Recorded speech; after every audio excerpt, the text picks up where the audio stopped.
Hey guys, welcome to the Cruise Livecast. I'm New York Dan, aboard the ship here, and I'm gonna take a few minutes for people to get in the room now, enjoy this music.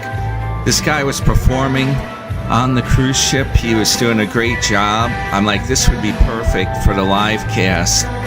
And I gave you some shots. You can see what it looks like being on the ship. I'm just going to enter the chat. I have a couple devices here. It's confusing to do this. This is my first live stream on this channel. So it's kind of an experiment. If it works well, I'll attempt to do some more of them during the cruise.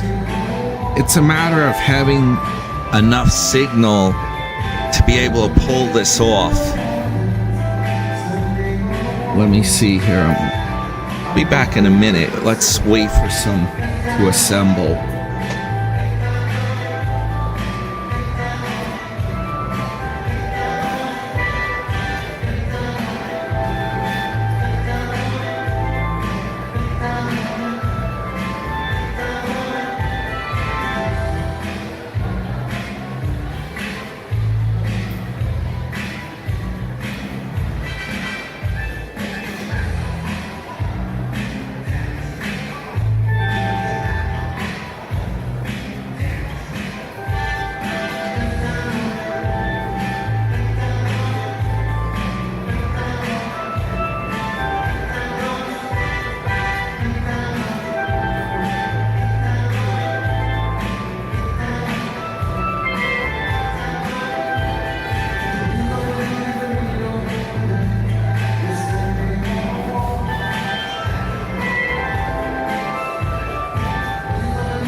All right.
All right.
Alright guys, it's New York Dan here.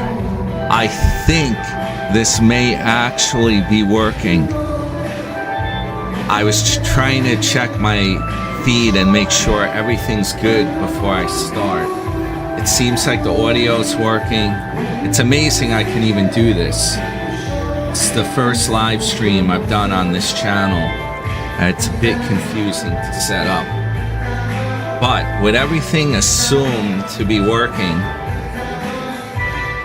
I'm going to talk cruising now. I have a few channels in cruising that I watch a lot.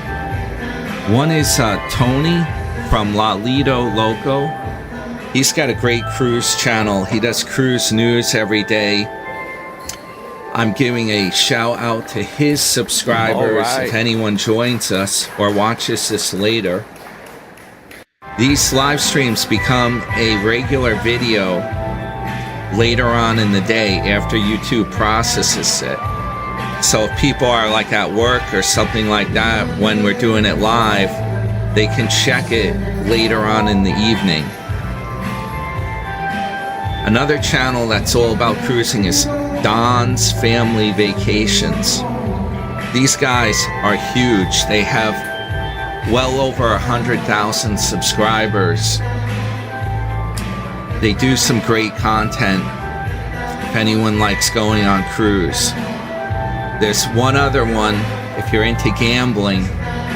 This guy goes to Vegas all the time. He does cruise casinos.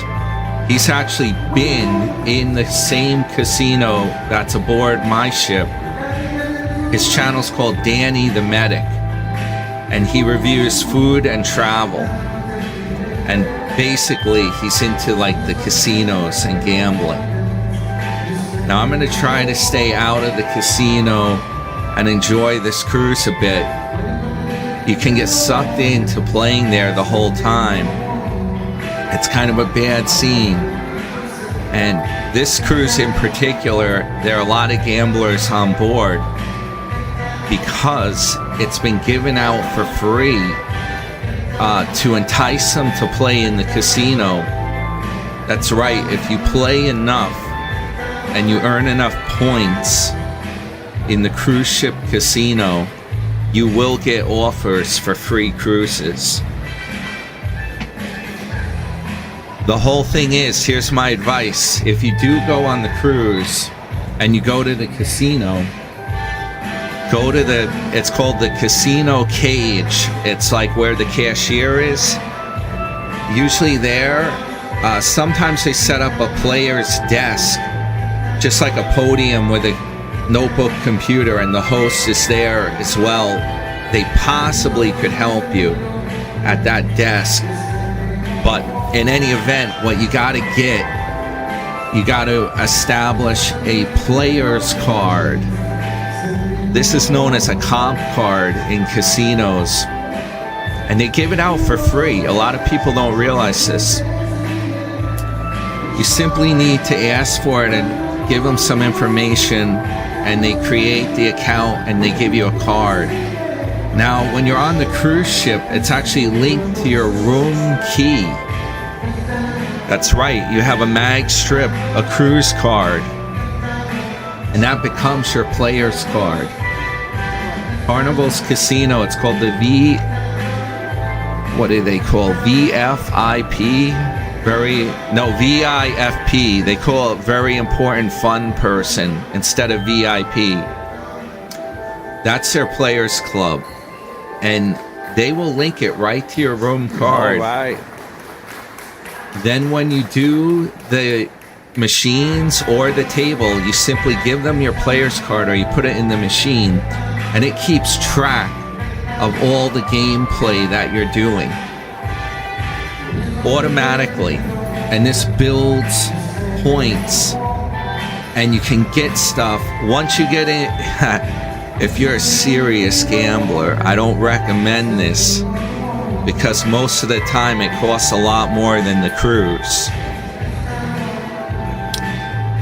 If you earn somewhere in the neighborhood of, I'd say 5,000 points, and it all depends how much winnings you have, and if you put them back through the machines, it takes I'm going to think about this and get back to you how much money you actually have to gamble to get to these levels. You see, my friend is an expert at this. He got this cruise comped. It was nice enough to invite him, for him to invite me on the cruise. It was very nice of him. He could bring a guest on board. We just had to pay port charge and taxes. And he knows the ratios. It's something about every 2.5 dollars you put through the machine. I believe that's it.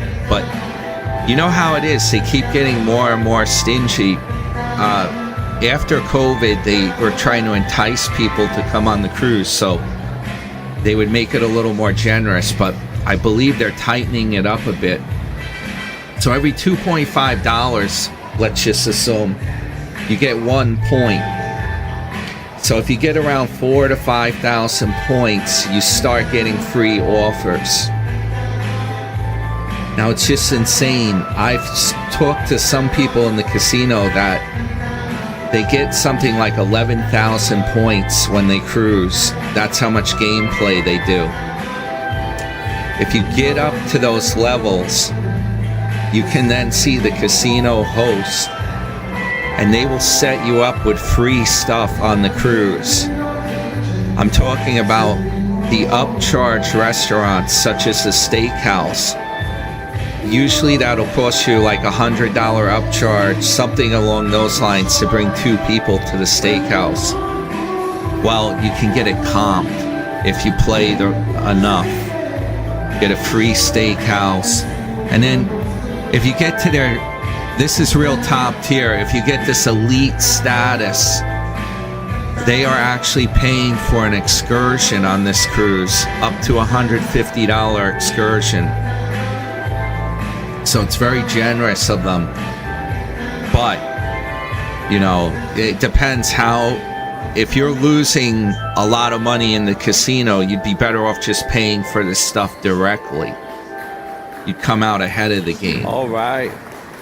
Now on these cruises, if you do excursions, and this is like a tour when the ship's in port, those excursions are always an upcharge. You have to pay for them. And they have an excursion desk on board.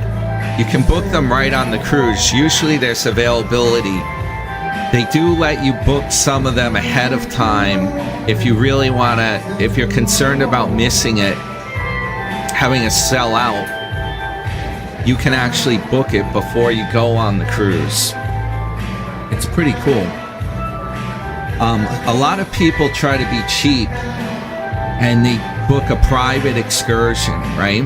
I was talking about this on that video I posted with the airlift. The helicopter had to come get a medical patient off the ship. It was on Norwegian Breakaway. That was very scary. That's the downside about cruising if something like that happens. They do have a medical center on board. They can help you a little bit with certain things.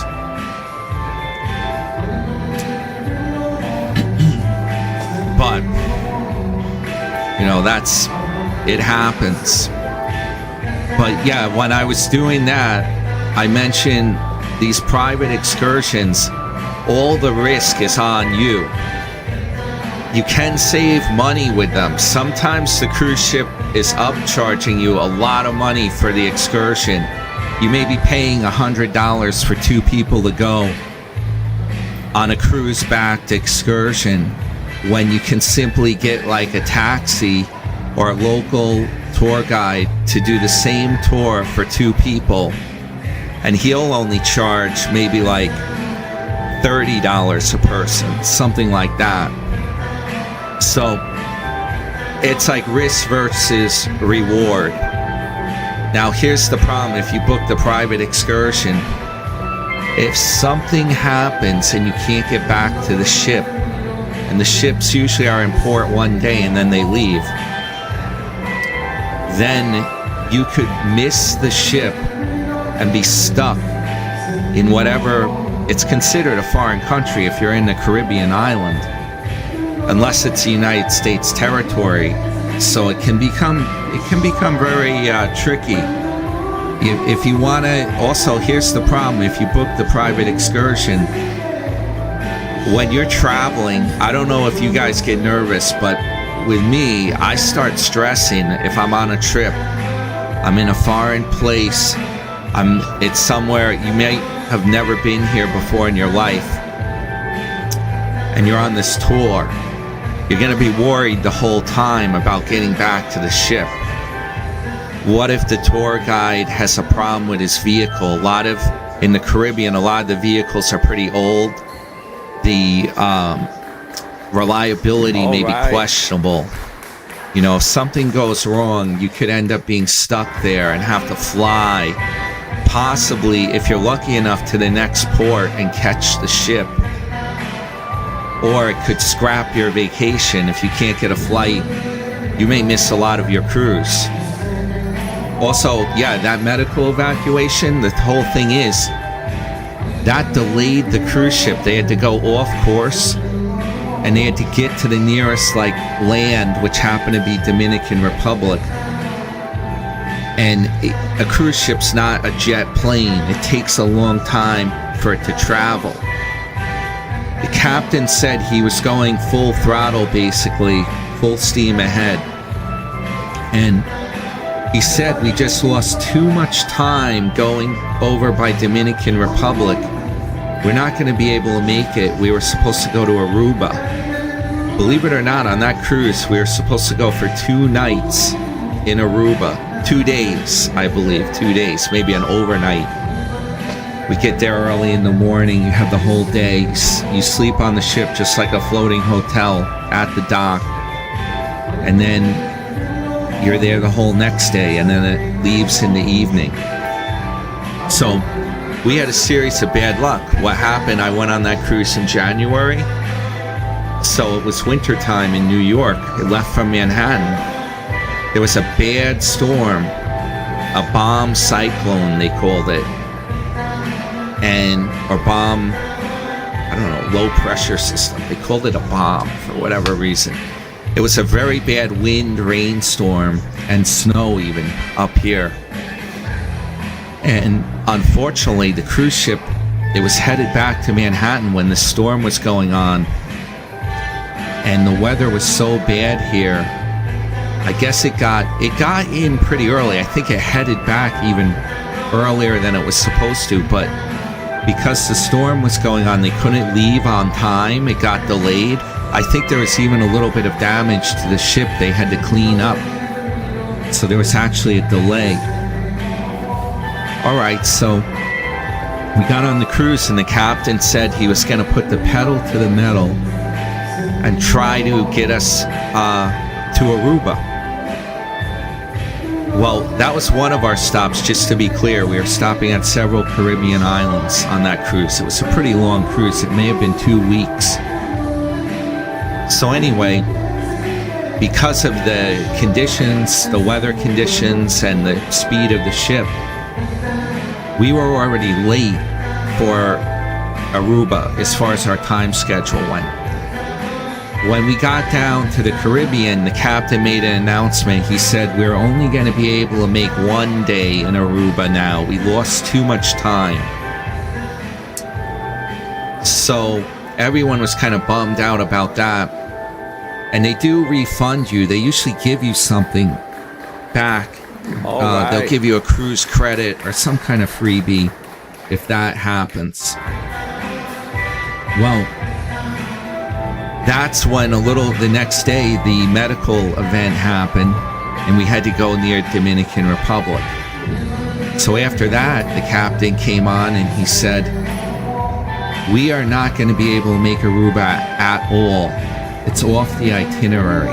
And that's the risk you run when you do cruising. So the point being, if you book the cruise ship excursion, they would give you back 100% of your money. If you're there 2 days, you might have had 2 or 3 excursions booked, possibly. That could be like, if you're traveling with your wife or your girlfriend, if you're with a whole family, that's major money. If you have, each person needs an excursion ticket. They usually do give a break for children. A little bit less money. It still costs. But depending upon, if you're going with a family, you could be talking about like $600 or $700 maybe for an excursion. If you had a couple of excursions booked, it could be real expensive. Yeah, it gets painful. So if you did that through the cruise line, you can relax. That's all covered. You will get that back. Okay, yeah, I'm looking at the comments now. I'm just seeing how fast this feed's going.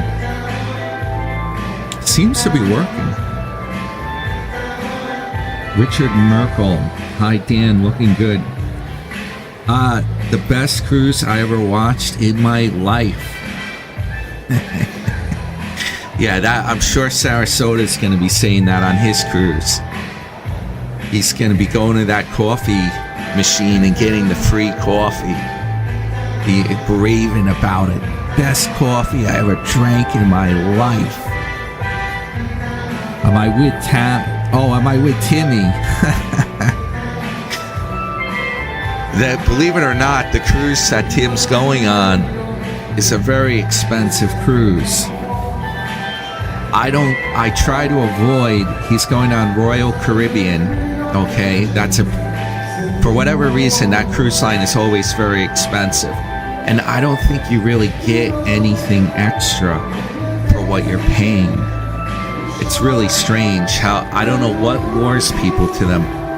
They do have several of those huge ships. They're called Oasis class. And that's the kind of ship he cruises on. He only goes on those. They're kind of like the Disneyland of cruise ships.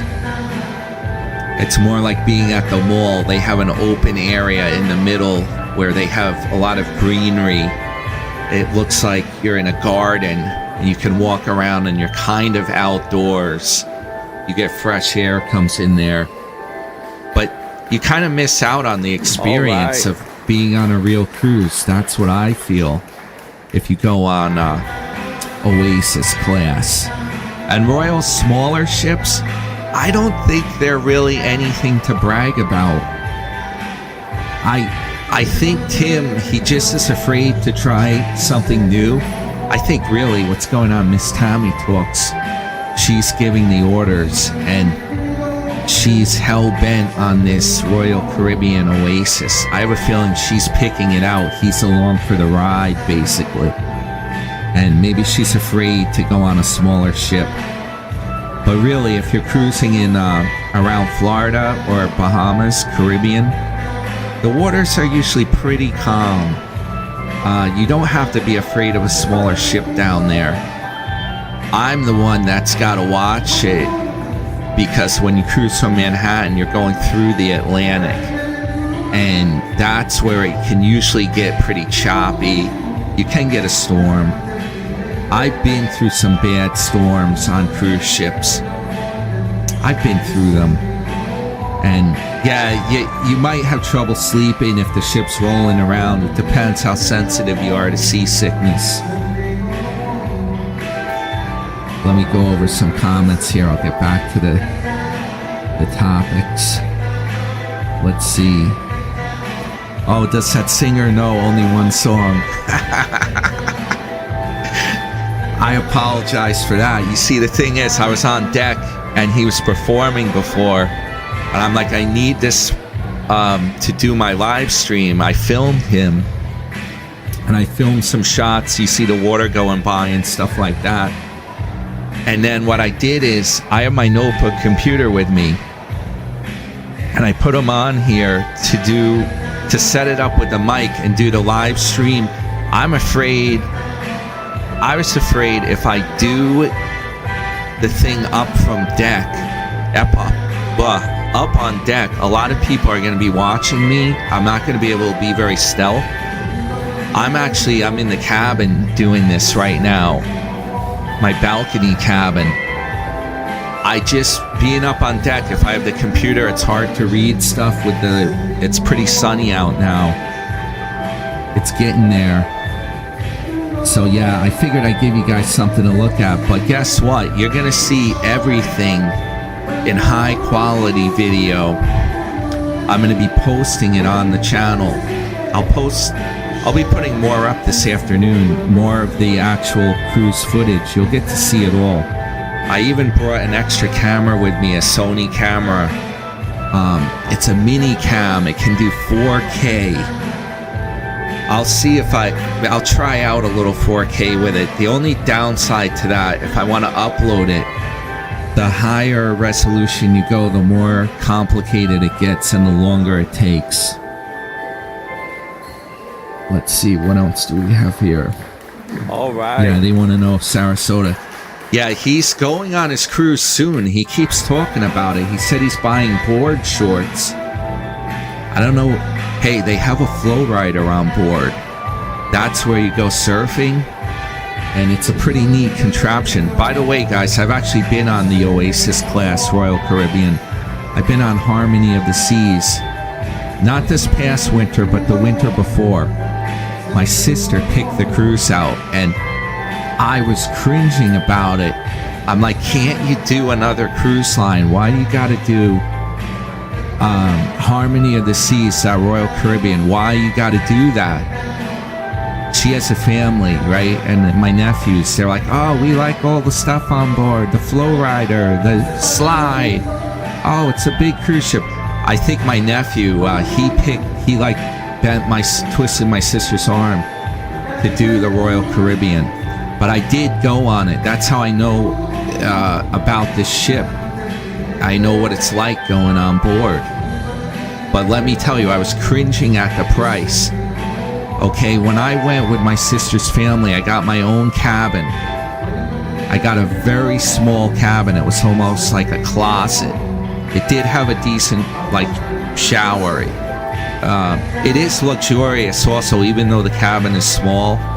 To actually have a private cabin on the cruise, I'm not gonna lie, that is great. Even if you're going on the cruise with your girlfriend, you got to share the bathroom. It's one bathroom in the cabin. It is what it is, it's definitely less expensive if you share the cabin. On this cruise, my friend, I'm going with my friend who gets the deals, the casino stuff, so we're sharing the cabin, get a really good deal. But the Royal Caribbean, that cruise cost me a ridiculous amount of money, in my opinion. I paid about $2,600 to go on it. Keep in mind, that's for one guy, one person going on it. Now, one of the things I got, which did cost more, it cost about $500 and change. I got the drink package. The thing is, you can do it without the drink package, and there are ways around it, but it's very convenient to have it. There's bars all over the ship. Anything you want, you just go to any bar on the ship, and they'll make it up. They even have coffee bars, or bars that can make up coffee, like lattes, espresso, stuff like that. It's not just about alcoholic. They have, for instance, at Johnny Rockets on board Harmony of the Seas, the Royal Caribbean that Tim's going. They have that Johnny Rocket upcharge restaurant. However, if you have the drink plan, you can go in there and get a milkshake for free. And that would usually cost you I think the other problem is they really upcharge you on the drinks if you don't have the plan. I think they charge around $10 for that milkshake. So, hey, when I was on there, my nephews wanted a shake, and I'm like, well, I'll tell you what, I got the beverage plan. My sister didn't buy that. I'm like, I'll go to Johnny Rockets and get you a shake. That was a mistake. I was waiting there for 40 minutes to get one milkshake.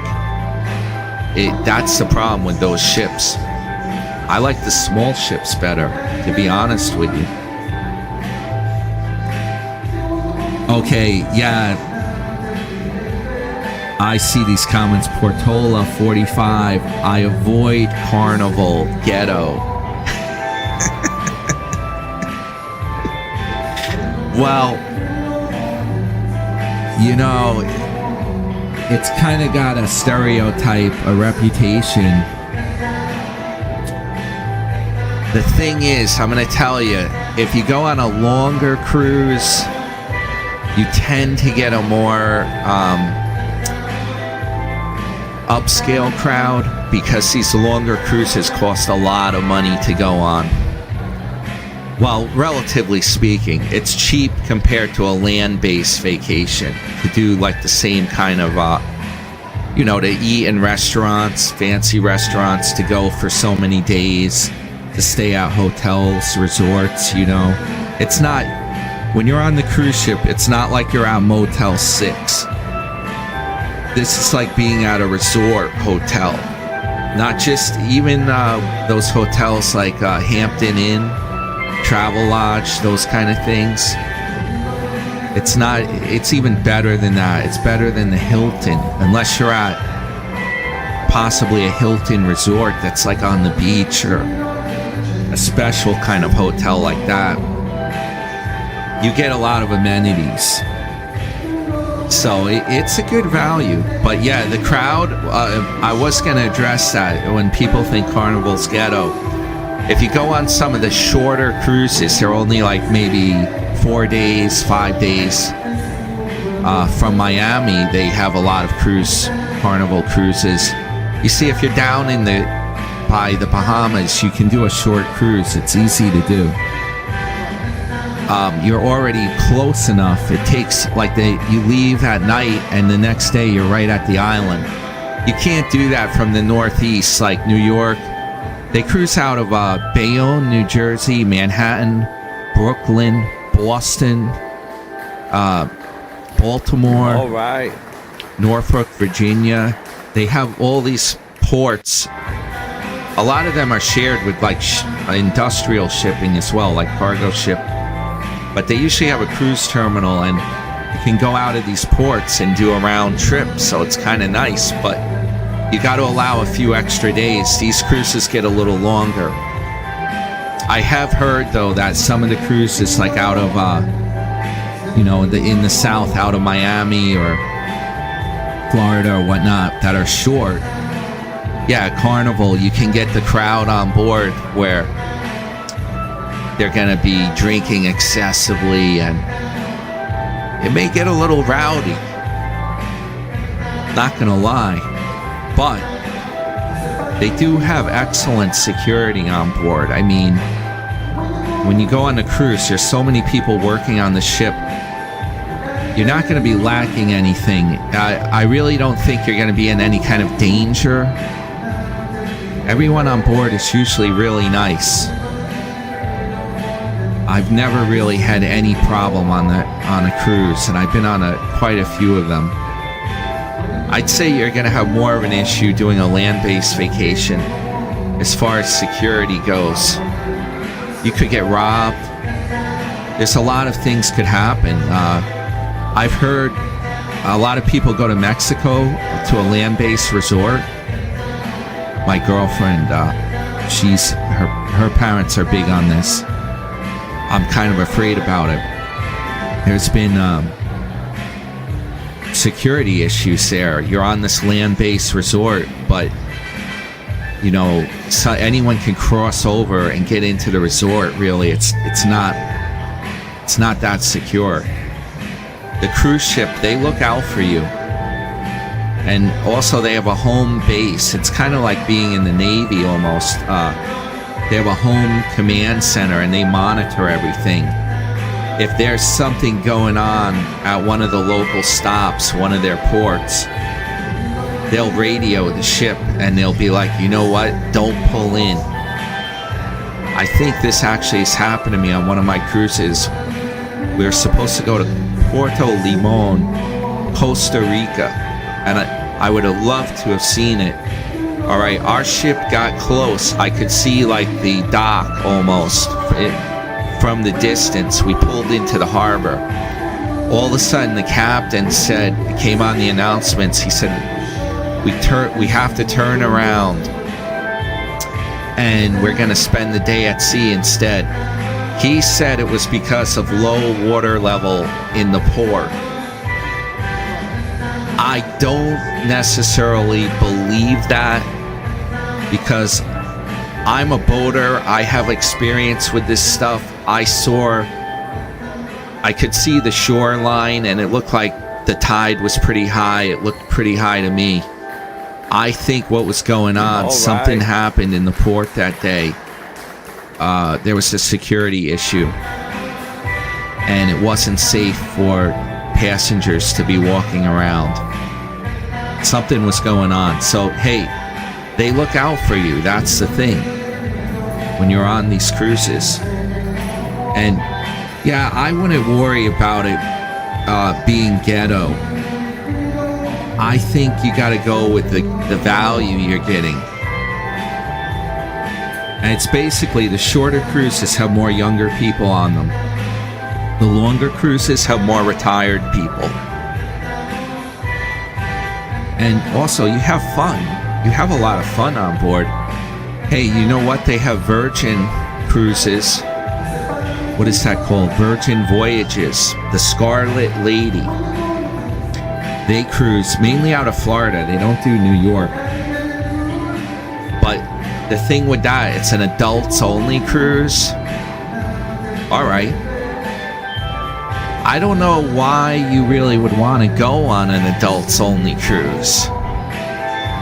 I kind of think that you're not going to it's not going to be that much fun on board. I think you might get a very old clientele on board, and they're going to want to relax, and maybe they'll do some partying.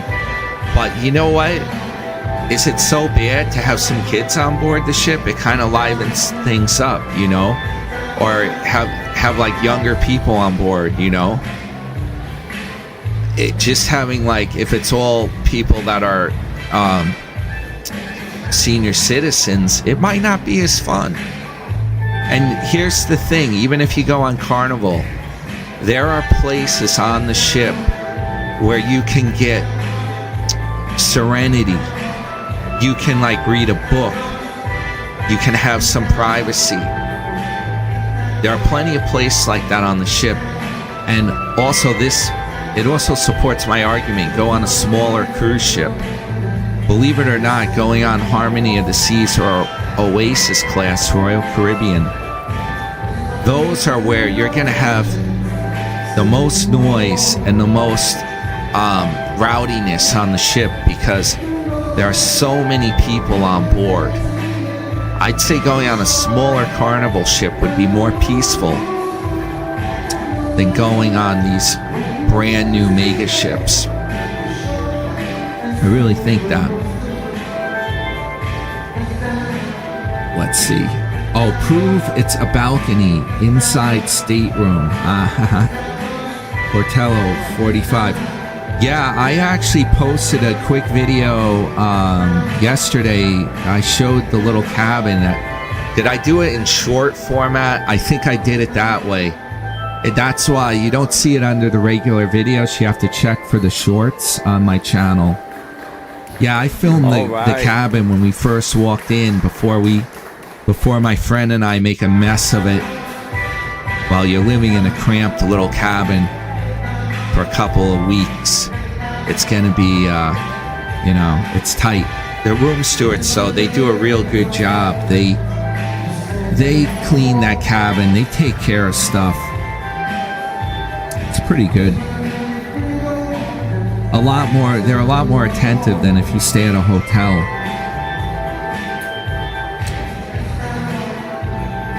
All right. Tree says, hi, New York Dan. Stacy R, have a great time. Thank you. Yeah, we'll try our best. We'll see how it goes. My friend and I'm sure we'll have a good time. Let's hope it will be a good cruise. Yeah, I'm going to do one more story about Royal Caribbean, the line that Sarasota Tim likes so much. I'm going to do a story about what happened to me on that line. Again, I don't know why people pay a premium. That seems to have some kind of an allure to it. They think it's maybe because it says royal. They're like, oh, you're going to be treated like royalty on that line. You don't want to go on Carnival. You want to be a royal. I think it's something to do with their name. All right, so I cruised, believe it or not, Royal Caribbean's Majesty of the Seas. This was a famous ship. It came out in 1992, and everyone was raving about it. At the time, I believe it was the largest cruise ship in the world. It's not large by today's standards. It was close to somewhere around 900 feet, 800 something feet. To give you an example, the modern cruise ships like these mega Oasis class, I believe they're closer to 1,200 feet. Believe it or not.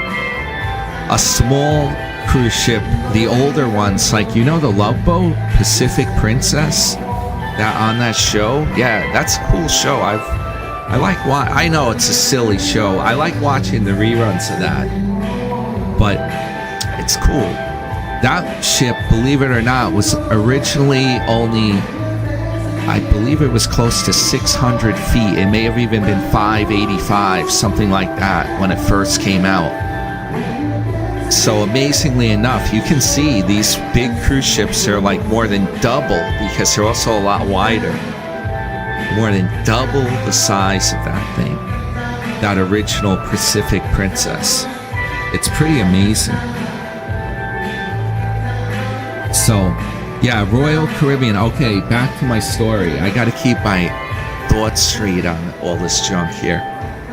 my story, I was on Royal Caribbean's Majesty of the Seas. 2013, I think I did that cruise.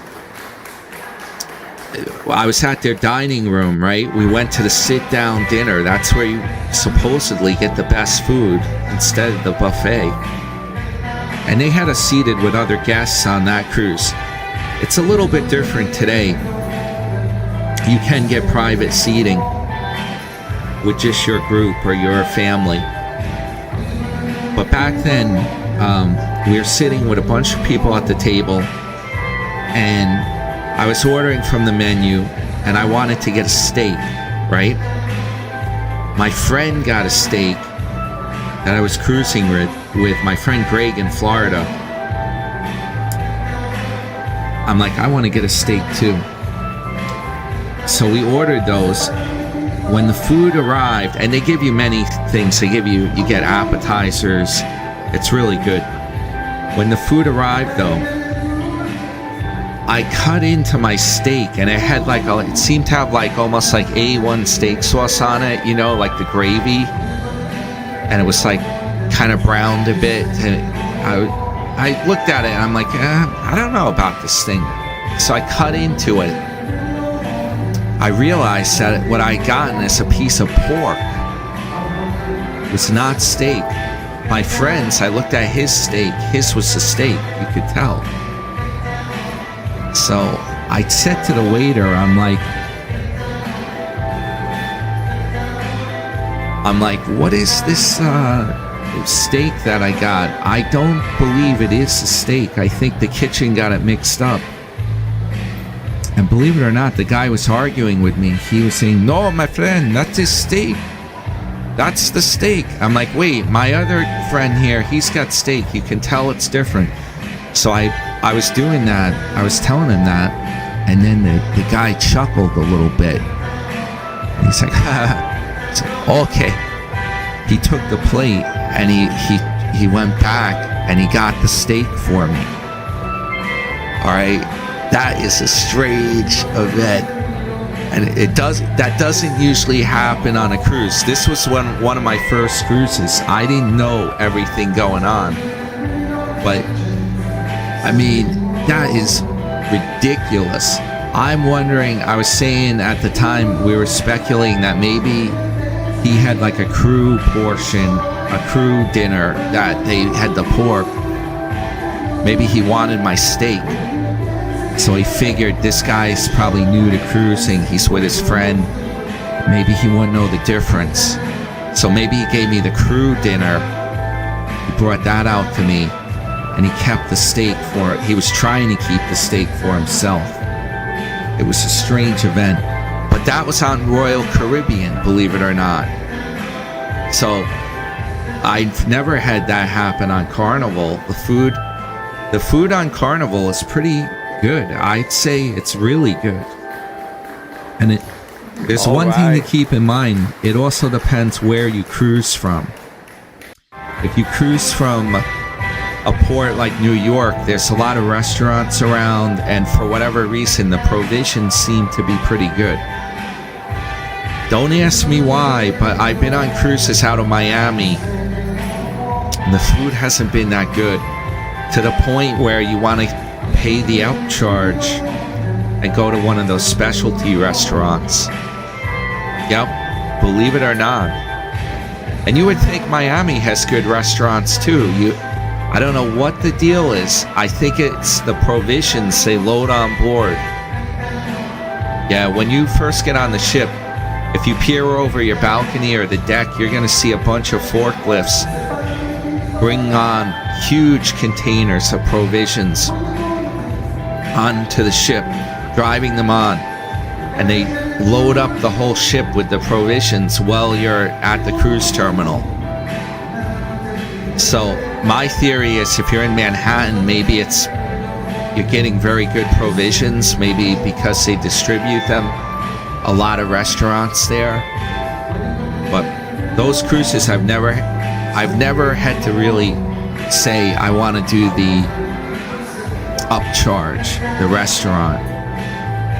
Now, on this cruise, we're aiming to do the steakhouse only because we may be able to get it for free from the casino department.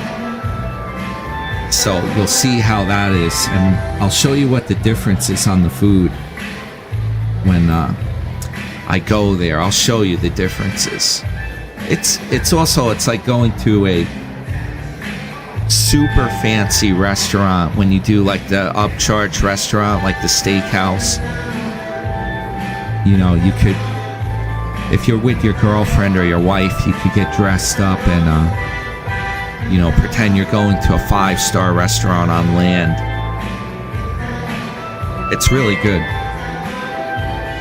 The dining room, too, that has really good food. I really recommend that. You see, that's included with your cruise fare. But believe it or not, a lot of people don't go. They like the laid-back style of, you can go to the buffet anytime you want. Pick out the food you like. Sit down anywhere you want. You don't have to worry about dressing up for dinner. You can be laid back. But if you go to the dining room, you get, in my opinion, you really get some chef-crafted stuff. Things that you wouldn't find at the buffet. Things that a chef designs. So it's well worth it. And yeah, one thing to say, they do have a formal night on these cruises. You have to check when you book them. You usually have 1 or 2, depending how long the cruise is. And they require guys to wear like a suit jacket, a tie, or dress clothes, and women to wear a dress or something fancy. So that being said, when you pack for the cruise, you have to consider that you can get away without doing that if you go to the buffet. But it's usually what they do is 1 or 2 nights during the cruise they do this, and everyone on the cruise is like walking around with fancy clothes on. And it's kind of like old school, you know, if you were going on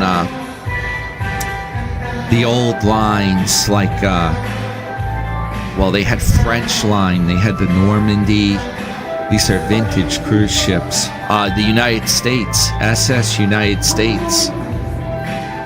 You were cruising back in the day. That's how the people would dress. You'd be dressing like that every day. I believe if you were in the upper class section of the cruise, if you weren't down in the cargo hold, as you saw probably if you watched Titanic. Well, they don't have that anymore. You can go anywhere you want on the ship. The staff areas are kind of off limits. They have secret staircases. They have their living quarters. They're usually in the bottom of the ship, on the lower decks. And then everyone wants to be up by the pool deck. They want to be up by the top. The paying customers, a lot of the balcony rooms, the suites, they're up by the top. It's closer if you want to get to the pool. You don't have to go up as many floors. You can usually walk it if you're close enough.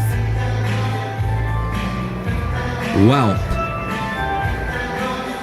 what do you think? Did I ramble on enough today? Yeah, I'm going to be posting some more videos for people to watch. Yeah, the actual video footage, I'm going to post it. It's very hard to do the live stream type video footage, but I'll be posting videos as I film them. I'm trying to do it stealth also. I don't want to be too rude, aka Sarasota Tim, walking around with the selfie, you know. I'm trying to do it like low key. I have a very small camera I can like almost hide in my hand and film it as I'm walking around, and it's got great stabilization. And then when I do use the phone, if I don't have the camera with me, you know, if I'm somewhere where people are watching, I'll just use the phone like I'm casually filming. And it's working. I think it's going to work out pretty well. So yeah, if this worked correct, I'm gonna watch this live stream later. It's gonna be a regular video. If it works correctly, I'll do another one of these. All right. We'll keep doing it when I can, when I have the signal. And the uploads, they're going to be dependent upon that as well. So you may see a few videos pop up at once. Yeah, there may be, sometimes quite a few hours or a day will go by without the video. It all depends how good the conditions are. I'm lucky to be even able to do this. So anyway, guys, yeah, I'm just going to look over the comment here. It looks like, unless my comments got held up, I think I'm caught up. Yeah. All right. Yeah, I hope everyone has a great afternoon. Enjoy your afternoon, and hey, you may see more cruise videos up this evening. All right, guys, this is New York Dan, and I am going to, if I could, now I got to figure out how do I stop this thing. Let's see, stop streaming. I think that's it. All right, guys, over and out.